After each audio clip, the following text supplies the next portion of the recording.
या ठिकाणी एक प्रकारे विवाद उभा करताय।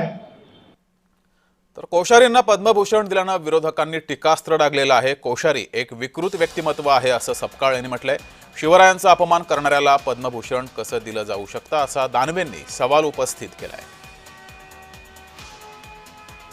भगतसिंग कोश्यारी यांनी फक्त अनुसूचित 10च्या अनुषंगानं सत्ता स्थापनेच्या वेळेसच त्यांनी संविधानाची पायमल्ली केली नाही, तर 12 आमदार हे निवडून देण्याच्या अनुषंगानं देखील त्यांनी जे आहे ते संविधानाचे संकेत आणि जे संविधानिक पद आहे त्याचा त्यांनी अपमान केला आहे। त्याच्या पलीकडे जाऊन शाहू फुले आंबेडकरांचा तर वारंवार अपमान देखील हा कोश्यारी यांनी केलेला आहे। त्यामुळे काळी तिरपी टोपी जी आहे ही डोक्यावरच नाही, तर हा सगळा मामलाच जो आहे हा एकदम निषेध करावा इतक्या स्वरूपाचा काळ आहे। भगतसिंग कोश्यारी जे राज्यपाल होते यांना का पुरस्कार मिळाला हा प्रश्न यांनी काय मोठे दिवे लावले।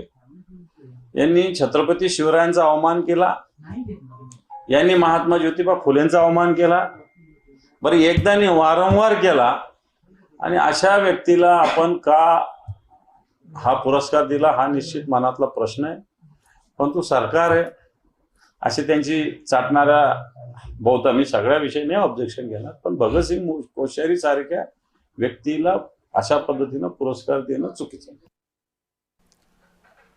तर उदय सामंत यांनी गणेश नाईक यांच्यावर टीका केलेली आहे। वनमंत्री गणेश नाईक हे गेल्या काही दिवसांपासून सातत्यानं उपमुख्यमंत्री एकनाथ शिंदेंवर टीका करतायत।